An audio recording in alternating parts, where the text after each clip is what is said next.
মাধ্যমিক বাংলা সিন্ধু তীরে কবিতা থেকে ৩ মার্কের ও ৫ মার্কের প্রশ্নের সাজেশন আজকের এই ভিডিও ক্লাসটিতে আমি তোমাদের দেখাবো। হ্যালো স্টুডেন্টস, শামীম স্যার চ্যানেলে তোমাদের স্বাগত। এই ভিডিও ক্লাসটিতে সৈয়দ আলাওলের লেখা সিন্ধু তীরে কবিতা থেকে ৩ মার্কের প্রশ্নের সাজেশন এবং ৫ মার্কের প্রশ্নের সাজেশন দেখাবো। তার আগে আমি একটা কথা তোমাদের বলে দিই, প্রত্যেকটি প্রশ্নের পাশে দেখবে যে স্টার মার্ক করে দেওয়া আছে। যেই প্রশ্নগুলির পাশে বেশি স্টার মার্ক করা আছে সেই প্রশ্নগুলি টেস্ট ও ফাইনাল পরীক্ষার জন্য খুবই গুরুত্বপূর্ণ। ওকে, এই সিন্ধু তীরের কবিতা থেকে প্রথমে আগে আমি তোমাদের ৩ মার্কের প্রশ্নের সাজেশন দেখাবো, তারপরে আমি তোমাদের ৫ মার্কের প্রশ্নের সাজেশন দেখাবো। ওকে, আচ্ছা দেখো, প্রথম প্রশ্ন, কন্যারে ফেলিল যথা। এটা হচ্ছে টেক্সট বই লাইন। প্রশ্নটি হচ্ছে, কন্যাটি কে, তাকে কোথায় ফেলা হয়েছিল। এই প্রশ্নটি অত গুরুত্বপূর্ণ নয়, এটি নাও পড়লেও হবে। ওকে, আচ্ছা, কারণ ওই প্রশ্নটিতে অর্থাৎ প্রথম প্রশ্নটিতে কোনো স্টার মার্ক কিন্তু পাশে ছিল না।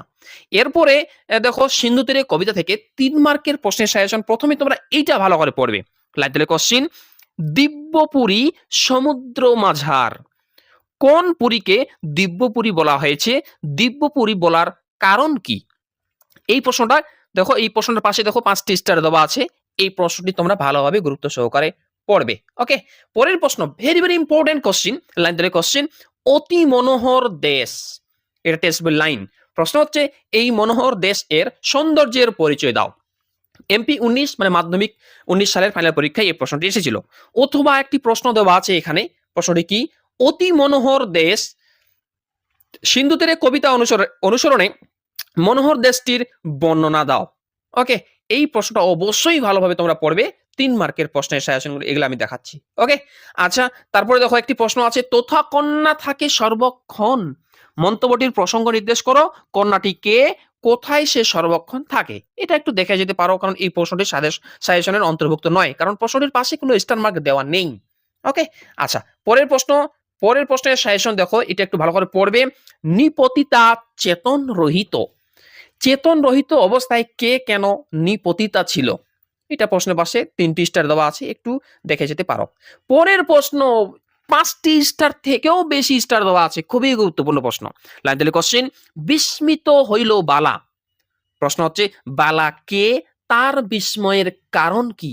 1 নম্বরে 3 মার্কের প্রশ্ন এই সিন্ধু তীরের কবিতা থেকে, এটি কিন্তু তোমরা ভালোভাবে পড়বে। ওকে, আচ্ছা, পরের প্রশ্নের সাজেশন ভেরি ভেরি ইম্পর্টেন্ট। 5টি স্টার থেকেও বেশি দেওয়া আছে। লাইন ধরে কোশ্চেন, অনুমান করে নিশ্চিতে। প্রশ্ন হচ্ছে, কে কি অনুমান করেন? অথবা লাইন ধরে কোশ্চেন, অনুমান করে নিশ্চিতে কার কোন অনুমানের কথা বলা হয়েছে আলোচনা করো। এটাও কিন্তু ভালোভাবে পড়বে। 5টি স্টার থেকেও বেশি স্টার দেওয়া আছে প্রশ্নটিতে। পরের প্রশ্নের সাজেশন, লাইন ধরে কোশ্চেন, ইন্দ্র সাপে বিদ্যাধরী। কে কাকে বিদ্যাধরী বলে অনুমান করেন? কেন এই অনুমান? 3 মার্কের প্রশ্নের সাজেশন এটি। ওকে, স্টার মার্ক অবশ্যই লক্ষ্য করবে। পরের প্রশ্নের সাজেশন দেখো, এই প্রশ্নটি অত গুরুত্বপূর্ণ নয়, তবুও তোমরা একটু দেখে যেতে পারো। চিত্রের পতলি সমা। পতলি শব্দের অর্থ কি? কাকে কেন চিত্রের পতলির সঙ্গে তুলনা করা হয়েছে। এটা অত ইম্পর্টেন্ট নয় কিন্তু। ওকে, আচ্ছা, পরের প্রশ্ন দেখো, লাইন দিলে কোশ্চিন। আরেকটা কথা বলে দিই, এগুলি কিন্তু সিন্ধু তীরের কবিতা থেকে 3 মার্কের প্রশ্নের সাজেশন হচ্ছে। ওকে, আচ্ছা, পরের প্রশ্নের সাজেশন দেখো, লাইন দিলে কোশ্চিন, বিধি মোরে না করো নৈরাশ। কার প্রার্থনা? এমন প্রার্থনার কারণ কি? অথবা লাইন দিলে কোশ্চিন, কৃপা করো নিরঞ্জন। কে প্রার্থনা করেছেন? কেন বক্তা এরূপ আবেদন করেছেন? Very very important. 5টি স্টারের থেকেও বেশি স্টার মার্ক করা আছে প্রশ্নটির পাশে। ওকে, যে কোনো দুটির মধ্যে যে কোনো প্রশ্ন আসুক, উত্তর কিন্তু একটাই হবে, আর উত্তরগুলি তোমরা দেখতেই পাচ্ছ, এই পিডিএফটিতে দেওয়া আছে। ওকে, পরের প্রশ্ন দেখো, এই প্রশ্নটা একটু দেখে যেতে পারো। পিতার পুণ্যের ফলে মোহর ভাগ্যের বলে বাহুরক কন্যার জীবন। বক্তা কে? তিনি কন্যার জীবন ফেরানোর জন্য কি ব্যবস্থা করলেন? এটা একটু দেখে যেতে পারো।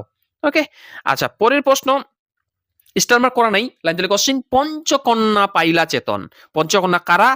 তারা কেন অচেতন ছিলেন? এটা অত আসে না, তবুও দেখে যেতে পারো। এই হয়ে গেল সিন্ধু তীরের কবিতা থেকে 3 মার্কের প্রশ্নের সাজেশন। এখন আমি তোমাদের দেখাবো সিন্ধু তীরের কবিতা থেকে 5 মার্কের প্রশ্নের সাজেশন। তার আগে ছোট্ট একটা রিকোয়েস্ট, যদি ভিডিও ক্লাসটি ভালো লাগে ভিডিও একটি লাইক করো এবং তোমরা যারা চ্যানেলে নতুন এরকম অধ্যায়ভিত্তিক প্রশ্ন উত্তর সাজেশন পাওয়ার জন্য আমার চ্যানেলটি সাবস্ক্রাইব করো এবং পাশের বেল আইকনটি প্রেস করে অল বোতামটি ক্লিক করে দাও পরবর্তী ভিডিও নোটিফিকেশন পাওয়ার জন্য। চলে আসো সিন্ধু তীরের কবিতা থেকে 5 মার্কের প্রশ্নের সাজেশন। লাইক ধরে কোশ্চেন প্রথমে এটা পড়বে, পঞ্চকন্যা পাইলা চেতন। পঞ্চকন্যা কে কে? তাদের অচৈতন্যের কারণ কি? কিভাবে তারা চেতনা ফিরে পেয়েছিল? 5টি স্টার থেকেও বেশি স্টার দেওয়া আছে প্রশ্নটিতে। ওকে, আচ্ছা, পরের প্রশ্নের সাজেশন সিন্ধু তীরের কবিতা থেকে 5 মার্কের প্রশ্ন দেখো। লাইন ধরে কোশ্চেন, সমুদ্র নিপতি সুতা পদ্মা নামে গুঞ্জতা সিন্ধু তীরে দেখি দিব্যস্থান। এর প্রশ্ন হচ্ছে সমুদ্র নিপতি সুতা কে? পদ্মা বলতে কার কথা বলা হয়েছে? সিন্ধু তীরের দিব্য স্থানটির পরিচয় দাও। 5টি স্টার থেকেও বেশি দেওয়া আছে, ভালোভাবে পড়বে। ওকে, আচ্ছা, পরের প্রশ্নের সাজেশন দেখো। লাইন ধরে কোশ্চেন, তোথা কন্যা থাকে সর্বক্ষণ। কন্যাটি কে? সে কোথায় থাকে? সেই পরিবেশের বর্ণনা দাও।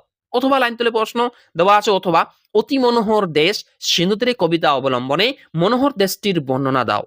ওকে, আচ্ছা, পরের প্রশ্ন দেখো।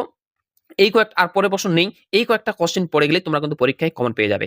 এর আগের ভিডিও ক্লাসটিতে আমি তোমাদের এই সিন্ধু তীরের কবিতা থেকে গুরুত্বপূর্ণ এমসিকিউ প্রশ্ন উত্তর সাজেশন আমি দেখিয়েছিলাম। তারপরের ভিডিও ক্লাসটিতে আমি দেখিয়েছিলাম এই সিন্ধু তীরের কবিতা থেকে গুরুত্বপূর্ণ এসএকিউ প্রশ্নের সাজেশন উত্তর আমি দেখিয়েছিলাম। ওই ভিডিও ক্লাসগুলি তোমরা যদি না দেখে থাকো, ওই ভিডিওগুলোর লিংক আমি এই ভিডিও ডেসক্রিপশনে দিয়ে রাখবো, সেখান থেকে তোমরা কিন্তু দেখে নেবে। ওকে, থ্যাঙ্কস ফর ওয়াচিং। দেখা হচ্ছে পরের ভিডিও ক্লাসটিতে।